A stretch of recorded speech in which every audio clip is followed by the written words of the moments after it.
आप सभी को राधे राधे। तो आज हम सुनेंगे माता वैष्णो देवी की कथा। माता रानी ने किस प्रकार एक ब्राह्मण की भक्ति और श्रद्धा को टूटने नहीं दिया और माता अपने भक्त की मनोकामना सदैव पूर्ण करती है। तो चलिए हम कथा का श्रवण करते हैं। उससे पहले एक महत्वपूर्ण बात, यदि आप किसी भी कथा का श्रवण करते हैं या कहानी सुनते हैं तो उसे बीच में नहीं छोड़ना चाहिए। यदि आप उसे बीच में छोड़ देते हैं तो आप पाप के भागी बनते हैं। इसीलिए कथा या कहानी को सदैव पूरा सुनना चाहिए। तो चलिए कथा शुरू करते हैं। बहुत समय पहले जम्मू कश्मीर के कटरा गांव में श्रीधर नामक एक ब्राह्मण रहते थे। वे अत्यंत गरीब थे, लेकिन उनके मन में माता वैष्णो देवी के प्रति गहरी श्रद्धा और भक्ति थी। श्रीधर का जीवन सादगी से भरा था और वे नित्य माता की पूजा आराधना करते थे। श्रीधर की पत्नी भी धार्मिक स्वभाव की थी, लेकिन गरीबी के कारण वे जीवन यापन के लिए दूसरों के घरों में काम करती थी। भले ही उनके पास धन ना था, लेकिन वे सच्चे हृदय से माता की पूजा करते और नवरात्रि के समय व्रत भी रखते थे। एक दिन श्रीधर ने संकल्प लिया कि वे एक भंडारे का आयोजन करेंगे, जिसमें गांव के सभी लोगों को भोजन कराया जाएगा। यह उनके लिए बहुत कठिन कार्य था, क्योंकि उनके पास कोई धन या अन्न नहीं था, लेकिन उन्हें माता पर पूर्ण विश्वास रखा। श्रीधर ने पूरे गांव में संदेश भिजवा दिया कि वे माता की कृपा से एक विशाल भंडारे का आयोजन कर रहे हैं। गांव के लोग यह सुनकर हैरान थे कि एक निर्धन ब्राह्मण इतने बड़े आयोजन की घोषणा कर रहा है। कुछ ने तो उसका मजाक उड़ाया, तो कुछ ने उसकी भक्ति की सराहना की। श्रीधर ने माता की प्रतिमा के सामने बैठकर प्रार्थना की, हे माँ, मैंने आपके नाम पर इस भंडारे की घोषणा कर दी है। अब यह आपका कार्य है कि इसे सफल बनाएं।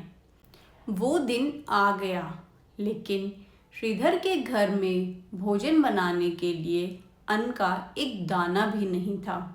वे असमंजस में थे कि अब क्या करें। तभी एक दिव्य कन्या उनके घर पर आई। वह अद्भुत तेज से युक्त थी और उसकी आंखों में दिव्यता झलक रही थी।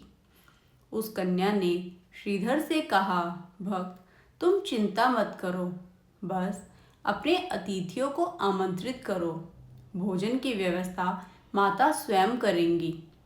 श्रीधर को विश्वास था कि यह कोई साधारण कन्या नहीं है, बल्कि स्वयं माता वैष्णो देवी हैं, जो उनकी सहायता के लिए आई हैं।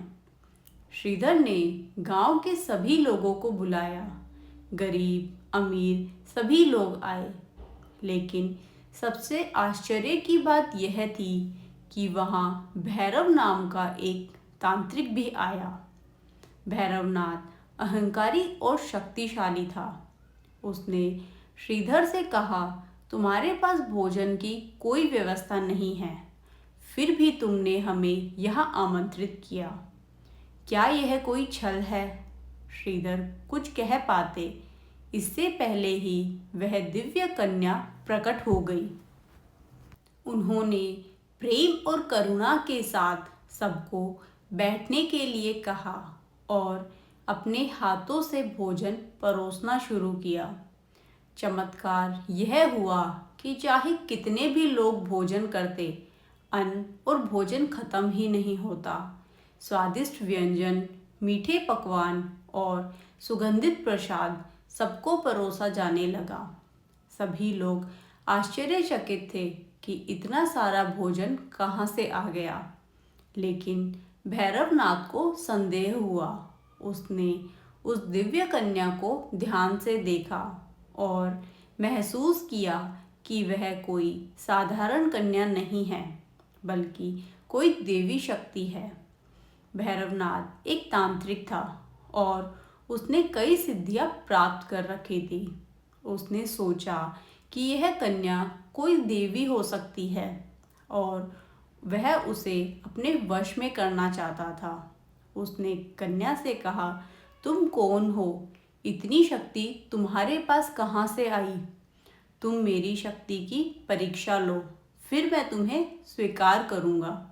कन्या ने मुस्कुराकर उत्तर दिया, हे भैरवनाथ, तुम अहंकार में डूबे हुए हो। यदि तुम मुझे पहचान नहीं पा रहे तो यह तुम्हारा दुर्भाग्य है। भैरवनाथ ने माता की परीक्षा लेने की ठानी और उनके पीछे दौड़ पड़ा। कन्या तेजी से त्रिकुट पर्वत की ओर भागी और भैरवनाथ भी उनके पीछे पीछे भागा। माता ने पहाड़ों में शरण ली और अर्धकुंवारी गुफा में 9 महीनों तक तपस्या की। जब भैरवनाथ वहां पहुंचा तो माता ने महसूस किया कि अब वह समय आ गया है कि उसे उसके अहंकार का दंड दिया जाए। माता गुफा से बाहर आई और महाकाली का रूप धारण किया।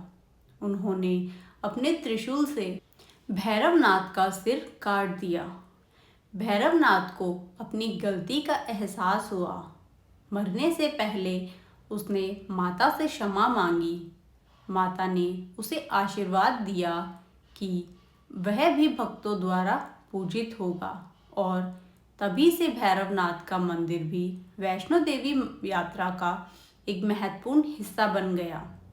भैरवनाथ का वध करने के बाद माता ने भक्त श्रीधर को स्वप्न में दर्शन दिए और कहा, भक्त, मैंने तुम्हारी भक्ति से प्रसन्न होकर तुम्हारे गांव के पास इस गुफा को अपना निवास बनाया है।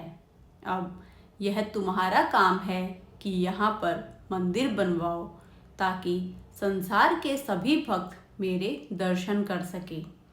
श्रीधर ने जब यह स्वप्न देखा तो वह अचंभित रह गया। उन्होंने पूरे गांव को यह बात बताई और लोगों के साथ मिलकर माता की गुफा की खोज शुरू कर दी।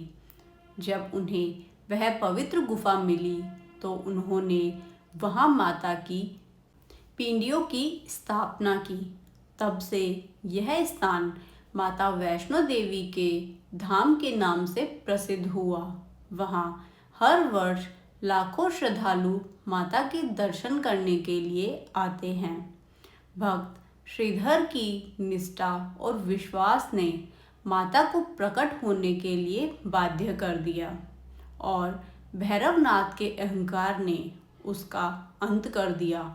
लेकिन जब उसने पश्चाताप किया तो माता ने उसे भी आशीर्वाद दिया और जब भी भक्त संकट में होता है, माता किसी न किसी रूप में उनकी सहायता अवश्य करती हैं। इसीलिए ये कथा सिर्फ एक धार्मिक कथा नहीं, बल्कि यह भक्ति, विश्वास और शक्ति का प्रतीक है। जब भी कोई सच्चे मन से माता को पुकारता है तो वे उसकी सहायता के लिए अवश्य आती हैं।